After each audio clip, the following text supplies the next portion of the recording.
నమస్తే.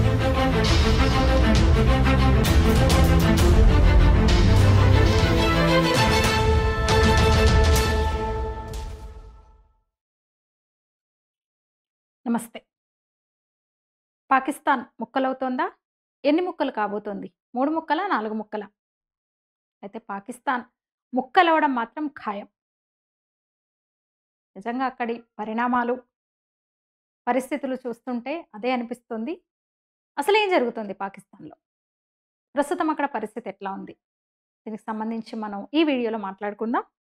ఆఫ్ఘనిస్తాన్‌కి చెందిన తాలిబాన్ సైన్యం 15,000 మంది పాకిస్తాన్ మీద దాడికొచ్చేశాయి.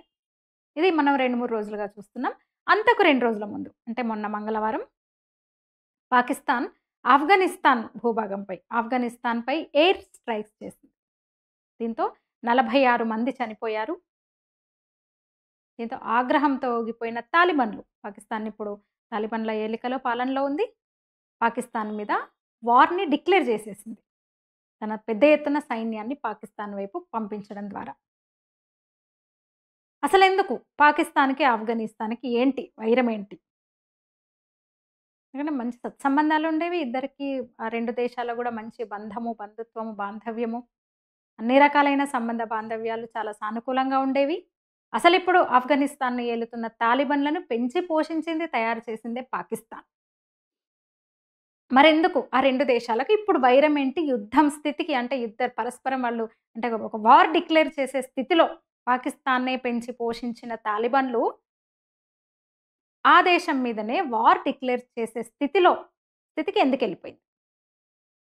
ఒకసారి మనం అంటే నేను ముందు నుంచి ఒక్కొక్కటి చెప్పే ప్రయత్నం చేస్తాను. ఆఫ్ఘనిస్తాన్ తాలిబాన్ల చేతిలోకి వెళ్ళడం అంతకుముందే అమెరికా తన సైన్యాన్ని విరమించుకోవడం, ఆఫ్ఘనిస్తాన్ నుంచి సైన్యాన్ని అంటే సైనికుల్ని విరమించుకున్న తర్వాత, ఉపసంహరించుకున్న తర్వాత ఫండ్స్ కూడా నిలిపేసింది పాకిస్తాన్‌కి. ఎందుకంటే ఆఫ్ఘనిస్తాన్‌లో ఒక అస్థిరతను, అశాంతిని సాకుగా చూపి ఆ దేశం పాకిస్తాన్, అమెరికాను అడుక్కుంటూ వస్తోందన్నమాట. అమెరికా సహా ఇంకొన్ని దేశాలను గూడా వాళ్ళని అడుక్కుంటూ తింటూ వస్తుంది పాకిస్తాన్. ఎప్పుడైతే అమెరికా సైన్యం ఆఫ్ఘనిస్తాన్ నుంచి వైదొలిగిందో, అమెరికా ఇంకా పట్టించుకోవడం మానేసిందో, వీళ్ళకి ఫండ్స్ ఆగిపోయినాయి. దీంతో పాకిస్తాన్‌కు దిక్కుతోచని స్థితి. అదే సమయంలో అమెరికా వదిలి వెళ్ళిన ఆయుధాలు, పెద్ద ఎత్తున ఆయుధాలను అమెరికా వెళ్తూ ఆఫ్ఘనిస్తాన్‌లో వదిలెళ్ళింది. అలాగే విదేశీ మారక నిల్వలు కూడా, పెద్ద ఎత్తున ద్రవ్యం గూడా, నగదు గూడా ఆఫ్ఘనిస్తాన్‌లో ఉండిపోయింది. అది సహజంగానే ఆఫ్ఘనిస్తాన్‌ను తన గుప్పిట్లోకి తన ఆహ్, హ్మ్, పాలనలోకి తెచ్చుకుంది కాబట్టి, తన చేతుల్లోకి తెచ్చుకుంది కాబట్టి, తాలిబాన్ల దగ్గర ఆ నిల్వలతో పాటు, నగదు నిల్వలతో పాటు పెద్ద ఎత్తున ఆయుధాలు గూడా ఉండిపోయినాయి.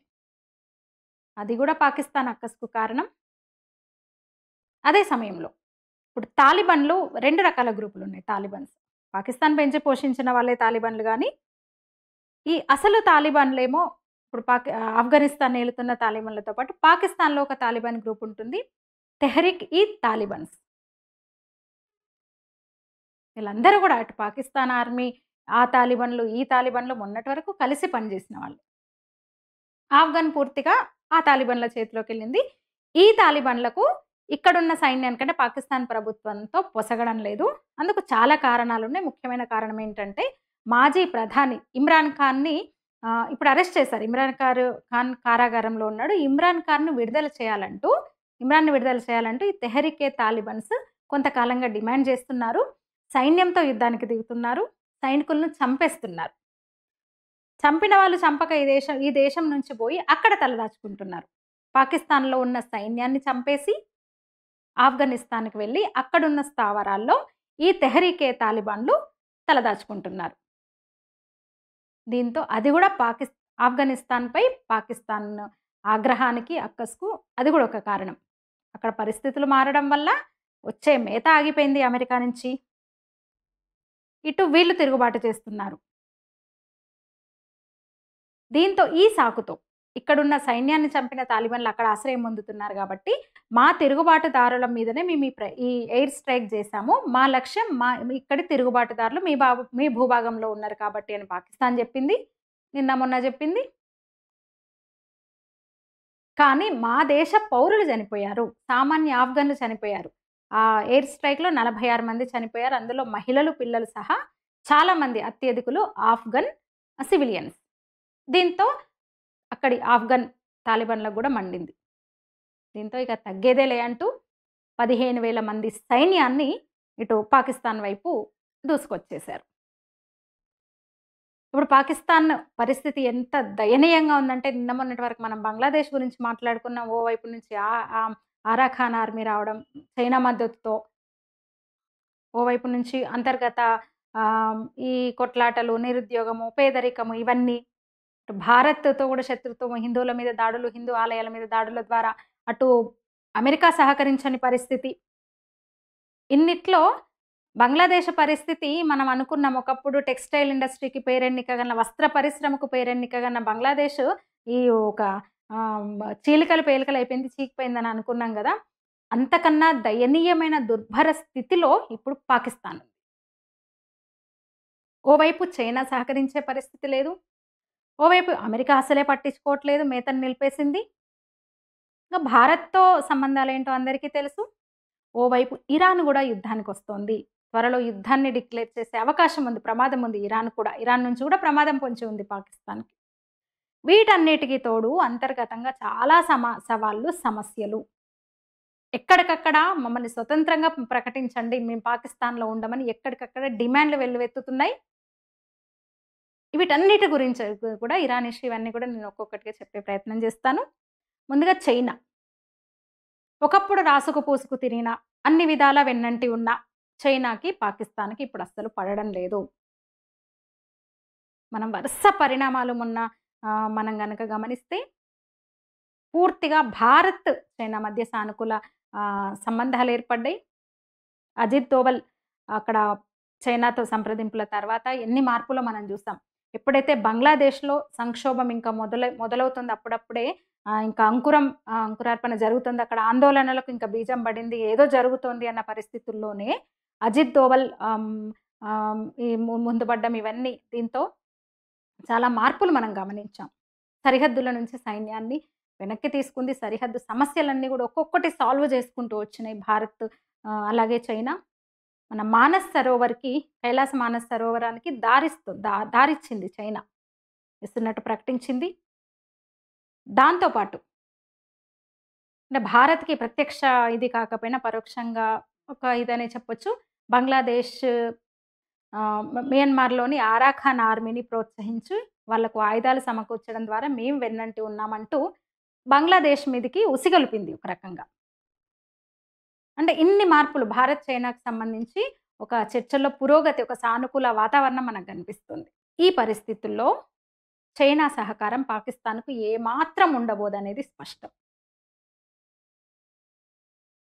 ఇక ఇరాన్‌దొకటి నేను చెప్పాను ఇందాక. ఇరాన్‌తో కూడా ఇరాన్ మరొక పొరుగు దేశం పాకిస్తాన్‌కి సరిహద్దును పంచుకున్న ఇరాన్. ఈ 2 దేశాలు ఒక ఒప్పందం చేసుకున్న ఇంటర్ స్టేట్ పైప్‌లైన్, భూగర్భ ఇంటర్ స్టేట్ గ్యాస్ పైప్‌లైన్ కోసం కాంట్రాక్ట్ కుదుర్చుకుంది పాకిస్తాన్ ఇరాన్‌తో. అయితే ఆ పనులు సగం కూడా కాలేదు. మధ్యలో ఆపేసింది పాకిస్తాన్. దీంతో ఒప్పందం ప్రకారము $3 మిలియన్ ఇప్పుడు ఉన్నపళంగా ఇప్పుడు పాకిస్తాన్ ఇరాన్‌కి చెల్లించాల్సిన పరిస్థితి. ఆ విషయంలో కూడా ఇరాన్ నుంచి ఒత్తిడి ఉంది. అది ఒక్కటి మాత్రమే కాక బలూచిస్తాన్ బోర్డర్‌గా ఉంటది ఇరాన్‌కి. పాకిస్తాన్‌లోని బలూచ్ ప్రావిన్స్‌కి ఇరాన్ బోర్డర్‌గా ఉంటది. ఈ బలూచిస్తాన్ ఎప్పటినుంచో సెపరేట్ దేశం కోసం బలూచ్ లిబరేషన్ ఆర్మీ డిమాండ్ చేస్తుంది. పాకిస్తాన్‌లో మాకు సెపరేట్ దేశం కావాలని. ఈ బలూచ్ ఆర్మీ కూడా ఓవైపేమో తెహ్రీకే తాలిబాన్స్ సైన్యం మీద తిరుగుబాటు చేస్తూ సైనికులను చంపేస్తున్న పరిస్థితి. మరోవైపు బలూచ్ లిబరేషన్ ఆర్మీ కూడా ఇక్కడ సైన్యం మీద దాడులు చేస్తూ, సామాన్య పౌరుల మీద కూడా దాడులు చేస్తూ వెళ్ళి పక్కనే ఉన్న ఇరాన్‌లో తలదాచుకుంటున్నారు. దీంతో నిన్న మొన్న ఏదైతే ఆఫ్ఘనిస్తాన్‌లో ఎయిర్ స్ట్రైక్ జరిపిందో, ఒక దాడులు చేసి 46 మందిని, పాకిస్తాన్ ఆ దాడిలో 46 మంది ఏదైతే చనిపోయారో, ఇలాంటి దాడి ఇరాన్ మీద 2 నెలల క్రితం చేసింది పాకిస్తాన్. కారణం బలూచ్ లిబరేషన్ ఆర్మీ అంటే మా తిరుగుబాటులు, మా దేశంలో గొడవలు చేస్తున్న, అల్లరి చేస్తున్న ఆర్మీ మీ భూభాగంలోకొచ్చింది. అందుకని వాళ్ళని లక్ష్యంగా మేము ఈ దాడులు చేశామని అప్పుడు కూడా పాకిస్తాన్ ఇదే మాట చెప్పింది ఇరాన్‌కి. దీంతో ఇరాన్ అప్పటి నుంచి మండిపోతుంది. దానికి తోడు inter state gas pipe line పనులు పూర్తిగా నిలిపేయడము, సరిగా స్పందించకపోవడం దాని మీద. దీంతో ఇరాన్ పూర్తిగా గుర్రుగా ఉంది పాకిస్తాన్ మీద. ఇంకొక విషయం, అమెరికా బైడెన్ ఉన్నప్పుడు చాలా సహకరించింది పాకిస్తాన్‌కు. నిన్న మొన్నటి వరకు గూడా అమెరికా నుంచి ఫండ్స్ అందినాయి పాకిస్తాన్‌కి. ఆఫ్ఘనిస్తాన్ నుంచి తన సైన్యాన్ని ఉపసంహరించుకున్న వెనక్కి తీసుకున్న తర్వాత గూడా పాకిస్తాన్‌కి ఇతోధికంగా అంతో ఇంతో సాయం చేస్తూ వస్తోంది. బైడెన్ ఉన్నంత వరకు అంతో ఇంతో అందినాయి గానీ, ట్రంప్ ఏమాత్రం సహకరించే స్థితిలో ఇప్పుడు కొద్ది రోజుల్లో పగ్గాలు చేపట్టే ట్రంప్ అయితే అమెరికాకు భారత్ వ్యతిరేకంగా ఏ విషయాన్ని గూడా ట్రంప్ ఒప్పుకోడు. అంటే ఒకటంటారు, ట్రంప్ ఇంతకుముందు 4 ఏళ్ల అధ్యక్షుడిగా ఉన్నప్పుడు యుద్ధాలు జరగలేదు. ప్రపంచంలో ఏ ఒక్క యుద్ధం కూడా జరగలేదు. ట్రంప్ యుద్ధాలకు వ్యతిరేకం అంటారు. మరొక 20 రోజుల్లో అంటే మరిన్ని పరిణామాలుంటాయి ప్రపంచవ్యాప్తంగా అనేది కూడా ఒక అంచనా. ట్రంప్ ఉన్నప్పుడు యుద్ధాలు లేవు. బైడెన్ ప్రెసిడెంట్ అయిన తర్వాత మళ్ళీ యుద్ధాలు మొదలైనయి. మళ్ళీ ఇప్పుడు ట్రంప్ వస్తున్నాడు గనక యుద్ధాలు ఉండవు, ఆగిపోతాయి. ఈవెన్ బంగ్లాదేశ్‌లో ప్రజాస్వామ్యం వస్తుంది. ఇరాన్ సహా, సిరియా సహా ఇంకా పరిస్థితులన్నీ చక్కదిద్దుకుంటాయి. ఆ దిశగా మొదలైనయి గూడా. ఒక అడుగైతే పడుతుంది. మనం సిరియా చూసినా, ఇటు బంగ్లాదేశ్‌లో గూడా అదే హోప్స్ ఉన్నాయి. అంటే బైడెన్ ఎందుకొచ్చినాయి మరి? బైడెన్ ఉన్నప్పుడే యుద్ధాలొచ్చినాయి అంటే, బైడెన్ ప్రభుత్వాన్ని నడిపించిన డీప్ స్టేట్ పూర్తిగా కూడా ఆయుధాల వ్యాపారి. అందుకే వాళ్ళకు యుద్ధాలు కావాలి. ట్రంప్ పూర్తిగా యుద్ధాలకు వ్యతిరేకం. అటు తాలిబన్లు అంటే ఆఫ్ఘనిస్తాన్ తాలిబన్లు, ఇటు సొంత తాలిబన్లు, తెహరీకే తాలిబన్లు, తన దేశంలోనే ఉంటూ తమ సైన్యం మీద తిరుగుబాటు చేస్తున్న ఈ తాలిబన్లు.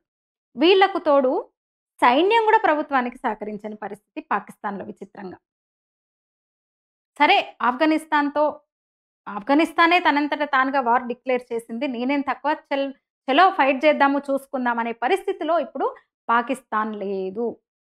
ఎందుకంటే అక్కడున్న ఆర్మీలో చాలామంది అధికారులు, ఆర్మీ ఆఫీసర్స్ అంతా కూడా, ఆర్మీలో పనిచేస్తున్న వాళ్ళంతా కూడా పఠాన్స్. తాలిబన్లు కూడా పఠాన్లే. ఒకప్పుడంతా కలిసి పనిచేసిన వాళ్ళే. పాకిస్తాన్ సైన్యము, ఆ తాలిబన్లు, ఈ తాలిబన్లు అందరూ కలిసి పనిచేసిన వాళ్ళే. అలాగే తాలిబాన్ వ్యవస్థాపకుడు ముల్లా మహ్మద్ ఒమర్, తను పాకిస్తాన్‌లోనే చదువుకున్నాడు. ఆ తెహరీకే ఆ తాలిబాన్ నాయకుడైన ఈ తాలిబాన్ నాయకులు, వ్యవస్థాపకుడు సహా వీళ్ళందరూ కూడా పాకిస్తాన్‌తో సంబంధాలున్నాయి. పాకిస్తాన్ నుంచి వచ్చిన వాళ్ళే. అక్కడే చదువుకొని, అక్కడే ఎదిగి, అక్కడే అన్నీ నేర్చుకొని అలా ఎదిగి వచ్చిన వాళ్ళే పాకిస్తాన్‌లోనే. సో, మా సాటి వాళ్ళను, మా తోటి పఠాన్లను ముఖ్యంగా చంపడానికి మేము సిద్ధంగా లేము. వాళ్ళతో పోరాటానికి మేము సిద్ధంగా లేమని ఆర్మీ కూడా వెనకడుగేస్తున్న పరిస్థితి. ఇట్లా దేశం కోసం ఫైట్ చేయాల్సిన ఆర్మీ చేతులెత్తేస్తుంది. విముఖంగా ఉంది యుద్ధానికి వాళ్ళపైన. అటు తెహరీక్, వాళ్ళే పెంచి పోషించిన తెహరీకి తాలిబన్స్ కూడా పూర్తిగా అసలు ఏమాత్రం సహకరించని వాతావరణం ఇప్పుడక్కడ. ఇక తాలిబన్లయితే ఏకంగా ఆఫ్ఘనిస్తాన్ తాలిబన్లయితే యుద్ధానికే. దీంతో ఇటు అమెరికా వాడు అసలు మొహం చూసే పరిస్థితి లేదు. ట్రంప్ వచ్చాకైతే ఆ మాత్రం కూడా ఉండదు. చైనా అయితే ఎప్పుడో, ఇందాక చెప్పినట్టు, ఎవడన్నా బలవంతుని పక్షం ఉండాలనుకుంటాడు తప్ప బలహీనుని పక్షం ఎవడుంటాడు? చైనా చాలా తెలివైన దేశం. తన అవసరాలు దానికి కావాలి. అవసరం కోసం పీఓకేని ఇదిగా చూసి వాడుకుంది. ఎకనామిక్ కారిడార్ ఏదో అనింది. ఆ పోర్టు నిర్మాణం ఇదంతా పోర్టు పూర్తిగా చైనా తను స్వాధీనం చేసేసుకుంది. దీంతో చైనా సహకారం అంతంత మాత్రము. ఇరాన్‌తో కెలుక్కుంది. ఇరాన్ మీద కూడా 2 నెలల క్రితం ఇరాన్ భూభాగం మీద దాడులకు తెగబడింది. వాళ్ళు యుద్ధానికే సై అన్నట్టుగా ఇరాన్ కూడా సిద్ధంగా ఉంది. ఇక దేశం లోపల ఇందాక అన్నాను కదా, 3 4 ముక్కలని. ఇప్పటికైతే 4 ముక్కలని అనిపిస్తోంది. అదే గనక జరిగితే, పరిస్థితి ఇలాగే ఉంటే గనక అక్కడ 4 ముక్కలు అవ్వడం ఖాయం అనిపిస్తుంది. ఈ చుట్టూ జరుగుతున్న ఈ పరిణామాలతో ఆ 4 ప్రాంతాల్లో, 4 ప్రావిన్స్‌లో వాళ్ళ మరింతగా అంటే ఉద్యమాలు, పోరాటాలు మరింతగా అంటే రెట్టింపయ్యే అవకాశాలు కనిపిస్తున్నాయి. ఇంకా బలూచ్ అయితే అందరికీ తెలుసు, ముందు నుంచి కూడా బలూచిస్తాన్ డిమాండ్ ఎప్పటినుంచో ఉంది. బలూచిస్తాన్ అంటే మనకి ఇటు ఆఫ్ఘనిస్తాన్, అలాగే పాకిస్తాన్ సరిహద్దు ప్రాంతంలో ఉంటుంది బలూచిస్తాన్. అక్కడ చాలా దశాబ్దాలుగా అక్కడ పోరాటాలు జరుగుతున్నాయి. స్వతంత్ర దేశం కావాలంటూ పాకిస్తాన్‌లో మేము విడిపోతామనే ఒక ఉద్యమాన్ని నెత్తుకున్న ఫిదా అహ్మద్‌ను 1988లో పాకిస్తాన్ సైన్యం చంపేసింది. అట్లాగే గులాం అహ్మద్‌ను 2009లో చంపేసింది. ఆయన తర్వాత ఆ ఉద్యమాన్ని నెత్తినెత్తుకున్న గులాం అహ్మద్‌ను కూడా పాకిస్తాన్ సైన్యం మట్టుబెట్టింది. ఇక బలూచిస్తాన్ స్టూడెంట్ ఆర్గనైజేషన్ అయితే ఎప్పటినుంచో యాక్టివ్‌గా ఉంటూ తమ స్వతంత్ర దేశం కోసం ఫైట్ చేస్తూ వస్తోంది. ఇంక బలూచిస్తాన్ లిబరేషన్ ఆర్మీ అయితే ఎప్పుడూ యాక్టివ్‌గా ఉంటది. ఈ పాకిస్తాన్ సైన్యం చేసిన ఈ చర్యలు అంటే వాళ్ళని ఎప్పటికప్పుడు అణచివేయడము, వాళ్ళ నాయకులను చంపడం మీద గుర్రుగా ఉన్నారు. ప్రభుత్వం మీద తిరుగుబాటనేది బలూచిస్తాన్ ఆర్మీ లిబరేషన్ ఎప్పటినుంచో కంటిన్యూ చేస్తోంది. ఇంకొకటి ఇదొకటయిపోయింది. అయితే గనుక ఇదొక ముక్కవ్వొచ్చనేది ఫస్ట్. ముక్క నంబర్ 1 అన్నమాట. ఇక ఖైబర్ పఖ్తుంఖ్వా వీళ్ళు కూడా ఎప్పటినుంచో ఇది కూడా పాకిస్తాన్, ఆఫ్ఘనిస్తాన్ బోర్డర్‌లో ఉండే ఏరియా. ఇది కూడా ప్రత్యేక దేశం కోసం అక్కడ పోరాటాలు ఎప్పటినుంచో మొదలైనయి. ఇప్పుడు ఇప్పుడు ఆహ్, పాకిస్తాన్‌లో తాజాగా ఈ తాలిబాన్‌ల దాడి, వార్ గూడా వాళ్ళు ప్రకటించి సైన్యాలు దూసుకొస్తున్నాయి. ఒక అలజడి రేగుతున్న సందర్భంలో వాళ్ళు గూడా ప్రత్యేక దేశాన్ని మరింతగా ఇంకా పెద్ద అంటే స్వరం పెంచే అవకాశం ఉందన్నమాట ఖచ్చితంగా. ఇక సింధ్ ప్రాంతం విస్తీర్ణం పరంగా పాకిస్తాన్‌లోనే మూడో అతిపెద్దది. జనాభా పరంగా పంజాబ్ తర్వాత రెండో అతిపెద్ద రాష్ట్రము సింధు ప్రావిన్స్. సింధు కూడా చాలా రోజులుగా ప్రత్యేక దేశం కోసం వాళ్ళైతే డిమాండ్ చేస్తున్నారు సింధు నుంచి కూడా. పాకిస్తాన్‌లో మేముండము, ప్రశాంతత కోరుకుంటున్నాం, మాకు ప్రజాస్వామ్యం గావాలి. మేము మా సింధుని సింధు ఏంటంటే సింధు ప్రావిన్స్ ఏంటంటే భారత్‌తో ఎక్కువగా సరిహద్దులను పంచుకుంటది. గుజరాత్, రాజస్థాన్ అదే అలాగే ఒక విశాలమైన సీ కోస్ట్ ఉంటుంది. ఒక సముద్ర తీరం ఉన్న ప్రాంతము సింధు ప్రాంతం పాకిస్తాన్‌లో. వాళ్ళు గూడా సింధు గూడా ఎప్పటినుంచో తమకు ప్రత్యేక దేశం కావాలని వాళ్ళు డిమాండ్ జేస్తున్నారు. ఒకవేళ అంటే సింధు గనక నిజంగానే ప్రత్యేక దేశమై పాకిస్తాన్ నుంచి విడిపోయి ఒక ప్రత్యేక దేశంగా అవతరిస్తే మాత్రం పాకిస్తాన్ పూర్తిగా చిమ్మ చీకట్లలోకి వెళ్ళిపోవడం ఖాయం. ఎందుకంటే పాక్ మొత్తం అక్కడి కరెంట్‌నే వాడుతూ వస్తుంది.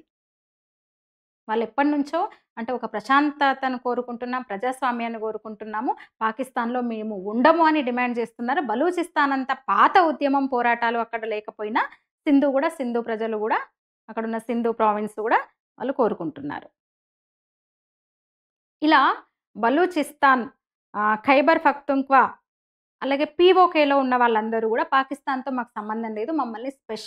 మమ్మల్ని ప్రత్యేక దేశంగా ప్రకటించాలని ఎప్పటినుంచో ఉద్యమాలు చేస్తున్నాయి. ఇక పీఓకేలో అయితే అందరికి తెలుసు ఒక పప్పెట్ పీఎంను నియమించి అంటే అది స్వతంత్రంగానే ఉంది. మేము అక్కడ ఒక ప్రధానిని గూడా పెట్టినము. అది స్వతంత్ర రాజ్యము, స్వతంత్ర దేశమని ప్రపంచం ముందు సమయం వచ్చినప్పుడల్లా మాట్లాడుతూ ఉంటదనమాట పాకిస్తాన్.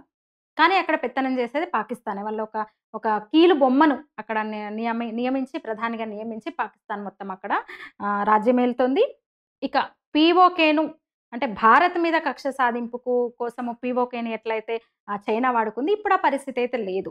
ఇప్పటికే అంటే పీఓకే స్వతంత్ర దేశంగా ఉన్నా లేదా భారత్‌లో కలిసినా చైనా పెద్దగా పట్టించుకోదు. ఇంతకు ముందులాగా అంత ఇంట్రెస్ట్ చూపకపోవచ్చు. సిపెక్ ఫెయిల్ అయిపోయింది. గ్వాదర్ పోర్ట్ పూర్తిగా చైనా అధీనంలోకొచ్చేసింది. మనం వారం, 10 రోజుల నుంచి చూస్తున్నాం వార్తలు. పూర్తిగా పోర్ట్ చైనా అధీనంలోకే వచ్చేసింది. సో, ఏమన్నా ఇష్యూ ఉంటే దానికి సంబంధించి భారత్‌తో సంప్రదింపులు జరుపుతది. భారత్‌తో చర్చల ద్వారా ఏమన్నా దాన్ని పరిష్కారం చేసుకునే అవకాశమే ఉంది చైనాకి. ఎందుకంటే గత కొన్ని రోజులుగా, కొన్ని నెలలుగా మనం చూస్తున్నాం. అంతటి సానుకూల పరిస్థితులు, అంత సానుకూల వాతావరణం ఈ 2 దేశాల మధ్య నెలకొంది చైనాకు, భారత్‌కు మధ్య. అసలందుకే బంగ్లాదేశ్‌లో ఆరా ఖాన్ ఆర్మీని వెనకుండి నడిపిస్తోంది చైనానే పూర్తిగా. ఇక్కడ పాకిస్తాన్ విషయంకొచ్చేసరికి గూడా పాకిస్తాన్, భారత్‌కు మధ్య నిజంగానే ఏమన్నా ఉద్రిక్త పరిస్థితులొచ్చి లేదంటే ఏమీ లేకపోయినా పీఓకేలో పీఓకే నుంచి ఆ డిమాండ్ ఎక్కువొచ్చి పీఓకే విషయంలో ఏదైనా నిర్ణయం తీసుకోవాల్సొస్తే పూర్తిగా భారత్‌కు అనుకూలంగానే చైనా వ్యవహరిస్తుంది. అందులో ఎలాంటి సందేహం అయితే లేదు. మళ్ళీ చెప్తున్నాను. ఎవరైనా సరే బలవంతుడి వైపు నిలబడాలనుకుంటాడు తప్ప, బలహీనుడిని పక్కనుండాలని ఎవరు కోరుకోరు. చైనా చాలా తెలివైన దేశం. ఖచ్చితంగా భారత్ వైపే ఉంటుంది. మరి ఈ పరిణామాల్లో అటు ఓవైపు తాలిబాన్లు, అటు పాకిస్తాన్ వైపు తరుముకు రావడము, ఇటు ఇరాన్‌తో యుద్ధ వాతావరణము, అటు అమెరికా ఏమాత్రం సహకరించిన పరిస్థితి, ఇటు చైనా పూర్తిగా దూరం పెట్టిన పరిస్థితిలో భారత్ ఏంటి? భారత్ సంగతేంటి? అనే ప్రశ్న గూడా ఉత్పన్నమవుతది ఖచ్చితంగా. ఏమీ లేదు. భారత్ ఎప్పుడూ యుద్ధాలు కోరుకోలేదు. తనంతట తానుగా ఏ దేశం పైకి యుద్ధానికెళ్ళలేదు. ఇంత జరుగుతుంటే బంగ్లాదేశ్ సరిహద్దులో మనం అంటే చాలా విశ్లేషకులు చెప్తున్నారు ఆక్రమించుకోవచ్చు గదా! అసలు ఇదే సందు బంగ్లాదేశ్‌ని ఆక్యుపై చేసుకోవచ్చు గదా! అంటే నిజంగా ఎంతసేపు? ఒక పెద్ద దేశాలనే గుప్పిట్లో పెట్టుకుంటూ తనకు అనుకూలంగా మలుచుకున్నాడు. పాకిస్తాన్ ఇప్పుడు అమెరికా లాంటి దేశం గూడా ఇప్పుడు ఎక్కడ చైనాతో కలుస్తదో భారత్ అని అనుకూలంగా ఉందాం భారత్‌తో అని అమెరికా ఉంటుంది. చైనా గూడా పూర్తిగా అనుకూలంగా మారిన పరిస్థితి. దీంతో బంగ్లాదేశ్‌ను కట్టడి చేయడము, ఇంకో రకంగా కట్టడి చేయడం గాదు, ఆక్యుపై చేసుకోవడం అంత పెద్ద కష్టమేం గాదు భారత్‌కి. కానీ అవసరమైన పనులు మాత్రమే భారత్ జేస్తది. నేను మళ్ళొకసారి చెప్తున్నా, మునుపటి ప్రభుత్వాలు, పాలకులు గాదు ఇప్పుడు భారత్‌లో ఉన్నది. ఎవరి కోసమో సైనికుల ప్రాణాల్ని పణంగా పెట్టే పాలకుడిప్పుడు లేడు. ప్రతి పౌరుడి ప్రాణం విలువైందని అంటే దేశ ప్రజలను కాపాడుకోవాలనే ఒక ఇంగితమున్న నాయకుడు, ఆలోచన ఉన్న నాయకుడు ఇప్పుడున్నాడు. అందువల్ల అనవసరమైన వాటికి, అనవసరమైన విషయాలను పట్టించుకునే తీరిక ఈ ప్రభుత్వానికి, ఈ పాలకులకు లేదు. సమయాన్ని బట్టి స్పందిస్తది. అదే ఇప్పుడు జరుగుతోంది. పాకిస్తాన్ అటు బంగ్లాదేశ్ విషయంలో గాని, పాకిస్తాన్ విషయంలో గాని భారత్ అన్ని గమనిస్తోంది. అయితే సరిహద్దు దేశాలు కాబట్టి అక్కడ అలజడులో సంక్షోభమో, మరేదైనా ఒక రకంగా చిరాకని జెప్పొచ్చు. ఒకప్పుడు ఈ దేశంలో అంతర్భాగంగా ఉన్నయి, పక్కనెళ్ళినయి చాలా చికాకులొస్తున్నాయి. ఇప్పుడింకా చిరాకని చెప్పొచ్చు గానీ, వాటిని ఈ సవాళ్లను ధీటుగా ఎదుర్కొనే స్థితిలోనే ప్రస్తుతం నయా భారత్ అయితే ఉంది. అటు నరేంద్ర మోడీకి తోడు అజిత్ దోవల్, జయశంకర్ త్రిమూర్తులనొచ్చు. అలాగే ఈ చుట్టూ ఒక మంచి వ్యూహాత్మక విదేశాంగ విధానం ద్వారా అన్ని దేశాలతో సత్సంబంధాలు ఏర్పరచుకుంటూ, అన్ని దేశాల మద్దతు కూడగట్టుకుంటూ వస్తుంది భారత్ ఇప్పుడు. అందువల్ల ఇవి చిన్న చిన్న చికాకులు తప్పితే, భారత్, పాకిస్తాన్ పరిణామాలు చికాకులు తప్పితే, భారత్ అంతగా ఆలోచించి వాటి మీద ఎఫర్ట్ పెట్టేంత పరిస్థితి అయితే ఉండకపోవచ్చు. అయితే మరింత రెచ్చిపోయి, అంటే ఏకైక అంటే ఎప్పుడు ఒక శత్రు దేశంగా భారత్‌ను భావిస్తది కాబట్టి పాకిస్తాను, ఇటు మొన్నటి వరకు కలిసున్న ఆఫ్ఘనిస్తాన్ అట్లా జేయడం, ఇటు బంగ్లాదేశ్‌లో గూడా ఏదో చేద్దామని, ఎందుకంటే బంగ్లాదేశ్ గూడా ఆయుధాలు సరఫరా చేస్తుంది ఇప్పటికి భారత్‌కు వ్యతిరేకంగా. అంత అడుక్కు తినే స్థితిలో ఉన్న, అడుక్కునే ఇది ఆగిపోయినా సరే, ఆ ఉన్నంతలో మళ్ళీ ఆయుధాలను సరఫరా చేస్తుంది బంగ్లాదేశ్‌కి. చైనా నుంచి ఆయుధాలు కొంటుంది మర్చిపోయినా. ఎంత హంగామా చేస్తోందంటే, చైనా నుంచి 35, 40 ఫైటర్ ఎయిర్ క్రాఫ్ట్స్ తెచ్చుకుంటానని హంగామా చేస్తుంది. అసలక్కడ డబ్బులే లేవు. సరే ఇప్పుడు చైనా అది ఇచ్చే పరిస్థితిలో గూడా లేదు. ఆయుధాలు కొనే పరిస్థితి లేదు. కానీ బంగ్లాదేశ్‌కి మాత్రం ఆయుధాలు సరఫరా చేస్తూ వస్తుంది. పైకి చాలా ఎంతో బింకంగా మేము అవి కొంటున్నాం, ఇవి కొంటున్నాం అని చెప్తుంది గానీ అక్కడంత సీన్ లేదు. అయితే కశ్మీర్‌లో ఏదన్నా ప్రభావం ఉండొచ్చా? ఈ తీవ్ర ఫ్రస్ట్రేషన్‌లో, ఒక దిక్కుతోచని స్థితిలో, ఏమైపోతున్నాం అనే స్థితిలో ఉన్న పాకిస్తాన్ ఏదన్నా కశ్మీర్ విషయంలో ఏమన్నా జేయొచ్చా? అన్న సందేహాలు, అనే ప్రశ్నలు గూడా వస్తున్నాయి. కానీ పాకిస్తాన్‌కు ఇప్పుడు గూడా అంత సీన్ అయితే లేదు. లోపల ఇన్ని సవాళ్ళు, బయట నుంచి ఇంత దాడి, ముప్పేట దాడి, ఎన్ని ముక్కలైతే ముక్కలు చెక్కలయ్యే పరిస్థితులు కనిపిస్తుంది. అవి పరిష్కరించుకోవడానికి, అవి సాల్వ్ చేసుకోవడానికే తలబొప్పి గడుతది. అలాంటిది ఇప్పుడు మళ్ళీ కశ్మీర్ జోలికి వస్తుందని, వచ్చే అవకాశాలైతే లేదనే జెప్పొచ్చు. కశ్మీర్ వైపు చూడకపోవచ్చు పాకిస్తాన్. దేశంలో ఇన్ని సమస్యలు, చుట్టూ బార్డర్‌లో అవన్నీ పక్కన బెట్టుకొని, కశ్మీర్‌లో అలజడులు సృష్టించే ఒక దుస్సాహసం అయితే పాకిస్తాన్ చేయకపోవచ్చనే మనం జెప్పొచ్చు. ఒకవేళ నిజంగా అది జరిగితే అన్ని వైపులా ఎదుర్కొనే శక్తి భారతదేశానికి ఉంది.